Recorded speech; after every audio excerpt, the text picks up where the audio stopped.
Welcome back. Eluru జిల్లాలోని చింతలపూడి నియోజకవర్గంలో cancer కేసులు భారీగా పెరుగుతున్నాయి. కారణమేంటో తెలియదు కానీ ప్రతి గ్రామంలో క్యాన్సర్ రోగులు ఉన్నారు. రాఘవాపురం, ఎండపల్లి గ్రామాలు ఇప్పుడు క్యాన్సర్ గుప్పిట్లో చిక్కుకుని విలవిలలాడుతున్నాయి. ఈ రెండు మండలాల్లోని గ్రామాల్లో క్యాన్సర్ వేగంగా విస్తరిస్తోంది. దీంతో రోగుల సంఖ్య రోజురోజుకు పెరుగుతోంది. క్యాన్సర్పై ప్రజల్లో పెద్దగా అవగాహన లేకపోవడంతో పదుల సంఖ్యలో వ్యాధి బారిన పడుతున్నారు.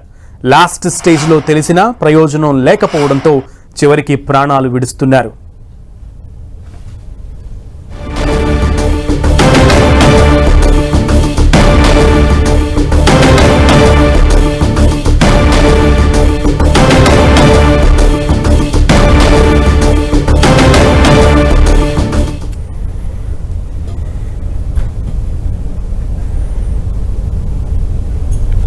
తమ మండల పరిధిలో క్యాన్సర్ పేషెంట్లు పెరుగుతున్నారని ఆశా కార్యకర్త చెబుతోంది.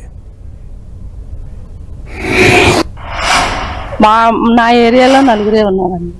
అందరూ ఎలా ఉన్నారు ఏంటి ఏమన్నారు అని మేము వారం వారం వెళ్తామండి. 4 రోజులకి ఒకసారి వెళ్తామండి. మేము ఒకళ్ళైతే బయటికి చెప్పట్లేదండి. మాకైతే తెలిసింది 3 ఉన్నారు. బయటికి చెప్పని వాళ్ళు కాక 3 ఉన్నారు. పగడం సంగయ్య ఒకటి, పగడం ధనమ్మ ఒకటి,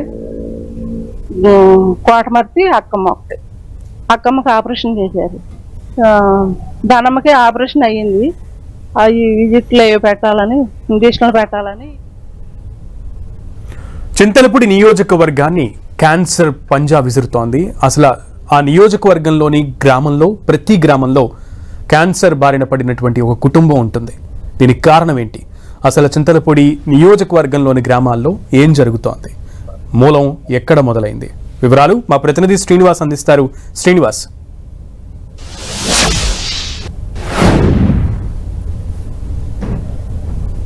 కిరణ్, చింతలపూడి నియోజకవర్గంలోని ఎక్కువగా రాఘవాపురం, ఎండపల్లి గ్రామాల్లో క్యాన్సర్ పేషెంట్లు ఎక్కువ అవుతున్నారని చెప్పుకోవచ్చు. ఎందుకంటే ఈ గ్రామంలోనే దాదాపు ఒక్కొక్క గ్రామంలో, అంటే రాఘవాపురం ఒక ప్రాంతంలోనే ఎస్టీపేటలోనే దాదాపు 5 నుంచి 6 మంది క్యాన్సర్ రోగులైతే కూడా ఉన్నారు. వీరంతా కూడా ఇప్పుడు చికిత్స పొందుతున్న పరిస్థితి. ఇంకా మరీ కొంతమందికి ఎంతమందికి ఉన్నదని కూడా ఆ ప్రాంతంలో తెలియని పరిస్థితి. వాళ్ళంతా కూడా క్యాన్సర్ నిర్ధారణ పరీక్షలు చేయించుకునేందుకు కూడా ముందుకు రాని పరిస్థితులు ఉన్నాయి. అదే సందర్భంలో ఎండవల్లి ప్రాంతంలో ఇప్పటికే 2 యువకులైతే కూడా చనిపోయారు. పెళ్ళయి కొద్ది నెలలకి వాళ్ళంతా కూడా చనిపోయిన సందర్భాలు ఉన్నాయి. వాళ్ళంతా కుటుంబ సభ్యులంతా కూడా కొంత దీనస్థితిలో ఉన్న పరిస్థితులు ఉన్నాయి. మరోవైపు ఆ ప్రాంతంలోనే అక్కడ ఉన్నటువంటి గ్రామస్తులు చెప్తున్నటువంటి సమాచారం ప్రకారం దాదాపు 15 మంది వరకు కూడా ఇక్కడ క్యాన్సర్ రోగులు ఉన్నారని చెప్తున్నారు. కానీ ప్రాథమిక ఆరోగ్య కేంద్రాలకు సంబంధించి కూడా అక్కడ ఉన్నటువంటి ఆశా వర్కర్లు కానీ, డాక్టర్లకు సంబంధించి కానీ వాళ్ళ దగ్గర ఎంతమంది పేషెంట్లు ఉన్నారు, ఏ విధంగా వాళ్ళకు స్క్రీన్ టెస్టులు చేయాలి, లేదంటే క్యాన్సర్ నిర్ధారణ ఉందా లేదనేది కూడా వాళ్ళ దగ్గర ప్రాథమిక ఆరోగ్య కేంద్రం దగ్గర కానీ, లేదంటే ఏలూరు జిల్లాకు సంబంధించినటువంటి డిఎంహెచ్ఓ కార్యాలయంలో కానీ ఎవరో దగ్గర కూడా క్యాన్సర్ రోగులకు సంబంధించినటువంటి సమాచారం అయితే కూడా లేదని చెప్పుకోవాలి. ఎందుకంటే క్యాన్సర్ రోగులు ఎంతమంది ఉన్నారనేది కూడా జిల్లా వైద్య శాఖ అధికారులు కూడా చెప్పలేని పరిస్థితులు ఉన్నాయి.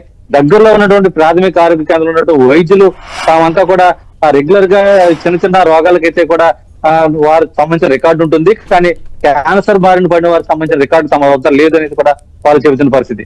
ఆశా వర్కర్లు ఇంటింటికి వెళ్ళి సర్వే చేసి కొంతమంది క్యాన్సర్ రోగులను గుర్తించి వారికి తగిన సమాచారం ఇచ్చినప్పటికీ కూడా ఉన్నత స్థాయిలో ఉన్నటువంటి వైద్య అధికారుల దగ్గర సరైన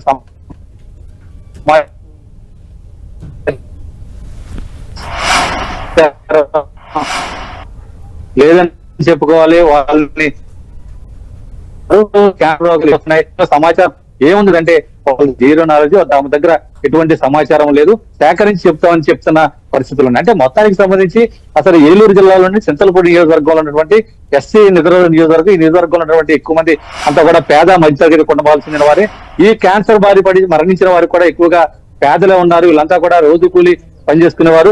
అయితే వీరికి క్యాన్సర్ నిర్ధారణ అయి మృతి చెందిన తర్వాత కానీ క్యాన్సర్ వ్యాధి వస్తుందా లేదా అనేది కూడా తెలియని పరిస్థితులు. ఎందుకంటే 4వ స్టేజ్లో కొంతమందికి క్యాన్సర్ వ్యాధి బయటపడింది. ఆ తర్వాత ఎన్ని లక్షలు ఖర్చు పెట్టి ఉన్న ఆస్తులు అమ్మి క్యాన్సర్ వ్యాధి బాగు చేయించుకోవడానికి, వైద్యం చేయించుకోవడానికి చేసిన ప్రయత్నాలన్నీ కూడా ఫలించలేదని చెప్పుకోవాలి. ఈ నేపథ్యంలోనే అక్కడ ఉన్నటువంటి కుటుంబ సభ్యులు ఎవరైతే మృతి చెందారో వారికి సంబంధించినటువంటి కుటుంబ సభ్యులంతా కూడా కొంత ఆవేదనకు గురవుతున్నారు. క్యాన్సర్ వ్యాధి బారిన పడి మృత్యువాత పడేదాకా తమకు ఆ వ్యాధి ఉన్నట్టు తెలియటం లేదు. ఈ నేపథ్యంలోనే తెలిసిన కొంతమంది చికిత్స చేసుకోవడానికి అవసరమైన డబ్బులు తమకు అందుబాటులో ఉండటం లేదు. కొన్ని రోగాలకు సంబంధించి ఆరోగ్యశ్రీలో అందుబాటులో లేకపోవడం వల్ల చాలా మంది ఈ క్యాన్సర్ బారిన పడి సరిగ్గా టెస్టులు చేయించుకోలేకపోతున్నారని చెబుతున్నారు. ఇప్పటికే కొంతమంది మహిళలు వివిధ ప్రైవేట్ హాస్పిటల్లో చికిత్స పొందుతున్నారు, కొంత ప్రభుత్వ సహాయాన్ని కూడా పొందుతున్నారు. కానీ దీన్ని సంబంధించినటువంటి సమాచారానికి సంబంధించి అధికారిని సరైన సమాచారం చెప్పుకోవాలి. ముఖ్యంగా చింతలపూడి నియోజకవర్గ MLA okay Srinivas, thank you.